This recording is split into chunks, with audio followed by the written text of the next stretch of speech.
I know, it's probably still too early to doing this, but man, I just love talking about the NBA draft. Go, Spurs, go, 'cause the Giants stink. What is up, NBA fans, to my San Antonio Spurs fans? Welcome to TSR Sports. Man, the lottery is not too far away, and then the actual draft is just a few months away. And yeah, I know we still have the rest of March Madness, but Bleacher Report just did a 2-round mock draft prediction before the Sweet 16. I thought, let's do a live reaction to it. I do know the first pick. I had to get everything set up, so we all know who the first pick is anyway, but the rest of these picks will be a live reaction. And drop a comment down below if you're watching for one of your teams. Are you happy with who they picked? For my Spurs fans, my Spurs buddies, what do you think about these two picks? I have no idea who they're going to have us draft. I think we're going to be at 10 and 16 when we get there. So let's get into the 2025 with the NBA draft. With the first overall pick, the Washington Wizards select, oh my gosh, Cooper Flagg. I did not see that coming. So yes, this is Captain Obvious here. Of course, the big question with Cooper Flagg is, what if he doesn't declare for the draft this year and stays at Duke another season? That would be absolutely devastating to the Washington Wizards organization and the fan base. But with all due respect, the Wizards aren't the most appealing team to be drafted by. Since I knew who was number one, I thought I'd do a little research of recency with the Wizards.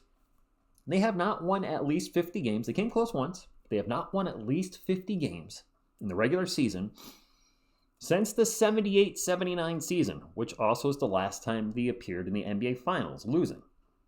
That's over 45 years ago. Oh boy, that's a little rough. So we'll see with them, but if Washington gets him, kudos to them. I finally got to see him play live outside of highlights, and the hype is real. He's going to be phenomenal, barring any type of injuries. So he was, of course, mocked to go number one in their last previous mock position. No surprise, Cooper Flagg going number one overall. Who's going number two, though? Utah Jazz, who are blatantly tanking. Oh my gosh, it's disgusting. ESPN recently did an article about how to stop tanking in the NBA, and Utah Jazz were mentioned quite a few times because it is so obvious. Anyway, Dylan Harper, I believe he's been going about 2 or 3. They had previous mock position number 2. No changes here. We'll move along on if anything here hasn't really changed. And of course, with my own personal team, I'll focus a little more. The Charlotte Hornets, VJ Edgecombe from Baylor. I think he's been constantly mocked to go number 3. Stays at number 3, moving right along. Number 4, the Pelicans. Gosh, the Pelicans. Could that team have any more injuries? Taking Ace Bailey out of Rutgers. I think he's been mocked to, yep. Nothing changing. He's been projected to go 4, staying at number 4. Number 5, the Brooklyn Nets take Dairy Queen out of Maryland. Stays at number 5. So really, so far, nothing has changed at all. Okay. The 76ers, Trey Johnson. Now, this is a very important pick for Philadelphia. I want to stop here just for a moment. Philadelphia absolutely wants to finish in the top 6. Not just to get a better pick. He was mocked to go number 6 previously. Not just to get a better pick, but if those that don't know, the Oklahoma City Thunder, the best team in the Western Conference, the team that's ranked number 1 overall in recent NBA rankings, has their pick if it falls out of the top 6. That's right. If this pick drops to number 7 or worse, the Thunder get that pick. So if you are a fan of any of these teams, if you're a fan of any team that's not the Thunder, you do not want to see them drop to number 7. They have Nikola Topic coming in next season, was their lottery pick last year, was out with a knee injury. And then if they get something like the 7th overall pick, that's what I'm hoping my Spurs do in the future, that they are a perennial playoff team, playoff contender. And because of all these pick swaps they've been doing, they're doing stuff like the Thunder, this nonsense here. But the 76ers, hoping to draft 6. Number 7, Toronto Raptors, Jeremiah Fears. I've seen him kind of fluctuate on mock boards. Where was he previously on their board? Okay, number 11. I was going to say, I thought I'd seen Fears a little later in the lottery, so he was number 7 in their previous mock position, jumped up to number 7. Okay. At number 8, the Miami Heat take Richardson from Michigan State. He was previously mocked at number 8, so no change there. 9th overall pick is, they have us at number 9, and this is a guy I keep seeing mocked to the Spurs. Con Nuepo? Previously mocked at number 10. All right, so he moved up a little bit. This is a guy I keep saying going to the Spurs. Kevin Huerter, Corey Kispert, Sadiq Bey. Watching Khan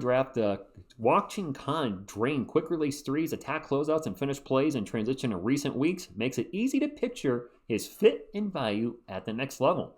Got shot making. I don't know a lot about him. One thing I have read is because of where he plays, he might not be getting the opportunities. He plays at Duke, right? I can't believe I'm drawing a blank on that. Yeah, Duke. Like, he plays at Duke with Cooper and Malawach. Maybe having more opportunity. I don't know. I don't know how I feel about this. I feel like we need somebody bigger as a Spurs fan. 6'6", we draft so many guys in that range, that 6'4", 6'5", 6'6" range. I know we need shooting on the team, but right now I think we need size more than anything, so I would not be ecstatic if we drafted him. Let me know in the comments down below. Am I wrong here? Because I just haven't seen him play enough. When I watched the Duke game, it was the first half only because I was restricted on time, and I think he went off more at the end of the game in the fourth quarter. I would not be crazy about that. The Bulls take Malawach. So in this scenario, Malawach would be available at number 9. As a Spurs fan, I think I'd rather get the big. Although, would he start for us? He's a big guy, 7'2", 250 pounds. He's 18 years old. Previous mock number 7, they have him dropping to number 10. Do you draft a big to be a backup, though? Could he be in the starting lineup? I don't know. I think this would be a good pick for the Bulls. Who knows what Chicago's doing? They've been fighting pretty hard lately, but Trey Jones just went down with an ankle injury. He had been playing fantastic for them into the starting role, just crushing what he had done in San Antonio this year. Unfortunately, looks like he's going to be out for a bit. Portland drafting Colin Murray Boyles out of South Carolina. I'm not sure where he's been mocked recently. Okay, jumps from number 13 up to number 11. Portland still fighting for last play-in spot. Not sure how much longer they will be. We're seeing more and more teams tank. The Dallas Mavericks taking Kasparis Jakishionis from Illinois. I have seen him mocked higher. Did he drop in theirs? All right, he dropped a little bit. Number 11, he was originally mocked, and then he dropped one from 11 to 12. The Mavericks, I did see get Anthony Davis back. They recently won the last game I believe they played. I thought they were in full tank mode, but maybe they're going to try to sneak into the play-in even without Kyrie. They have just... Let's stop for a pause. Is there a team that has been just ravaged by injuries more than the Dallas Mavericks? They make the trade, the huge trade that I think many of us agree was not a good trade. Davis for Luka and other players and picks involved, etc. And then Davis goes down with injury, Kyrie out for the season, multiple other players injured. At one point, it sounded like they were going to have to forfeit a game because they didn't have enough players. They had 8 players. If one guy goes down, they can't play.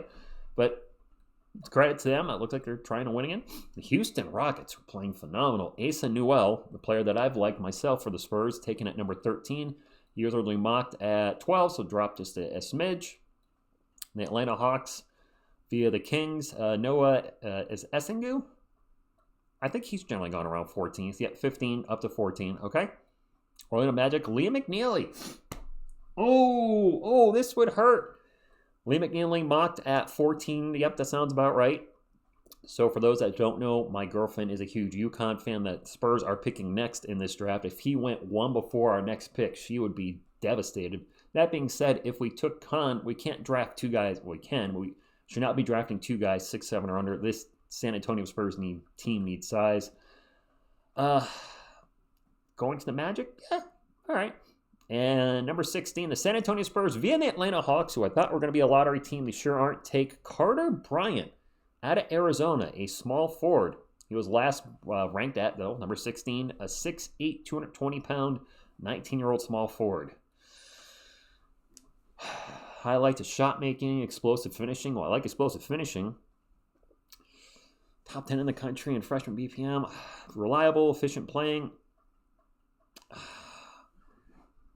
6'8", 3 wing. So if this was a Spurs draft, honestly, I would be a little disappointed.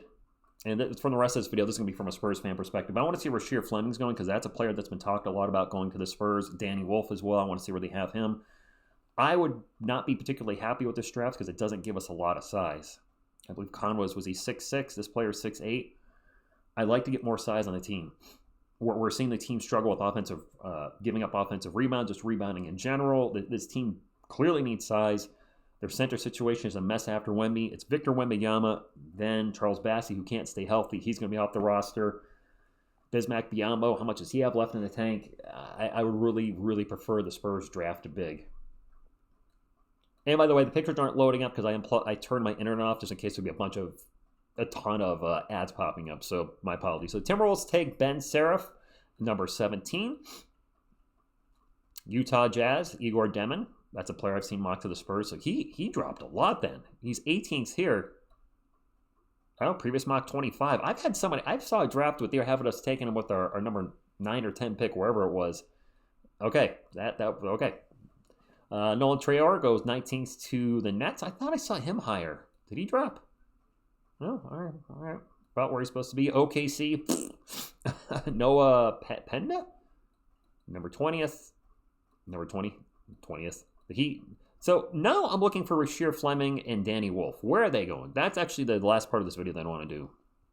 We're just going to kind of skim through these. Thomas Sorber. Wow. Did I miss them? I don't think I missed them. Okay, there's Rasheer Fleming, number 26. Man, he's been all over the place. I've seen him mock to the Spurs. Well, talking about the Spurs drafting him with their 16th overall pick, but he drops to 26 here. Is that where they generally had him? 23. Let me ask you this, Spurs fans. If he's available at 16, would you take him, or would that be a reach? Would that be just, drafting a player a little higher than their projected value? I don't know. I'm surprised Danny Wolf. Up. Well, ask and you shall receive. I was about to say I'm surprised Danny Wolf hasn't come off the board yet. And there he is. Last had him at number 30, so he's moved up to number 27. I've heard he's gone up in mock drafts. We'll see what happens. This is going to be... I love the NBA draft for obvious reasons. It's a very... I'm scrolling up so we have at least a picture of somebody. We'll put Cooper up here. It's a very exciting time. If you're an NBA fan, you got the double excitement. You have the excitement in May of where exactly do you draft? And then June, who does your team take? It's a nerve-wracking situation, which is going to end in one of two ways. You're going to be jumping up and down in glee like, yes, I can't believe we drafted this player. You're going to be ecstatic. Or you're going to be like, mother puss bucket, I can't believe we drafted this guy. What are we doing? So I can't wait. We'll probably do another one after March Madness is over because these draft positions will change again. But this was a lot of fun. Drop a comment down below to my Spurs Nation. Your thoughts on the two players they had us drafting. You think that's the way to go, or would you reach on a player like Fleming or Wolf? And then in the first round with the lottery pick, would you take Khan, or are you looking like me, looking for more size? Let me know. Always appreciate your feedback. Hit the thumbs up, support your channel, and subscribe to become part of our awesome sports community. I'm going to close it like I always do. Thank you, and as always, go Spurs, go. Go Spurs, go. 'Cause the Giants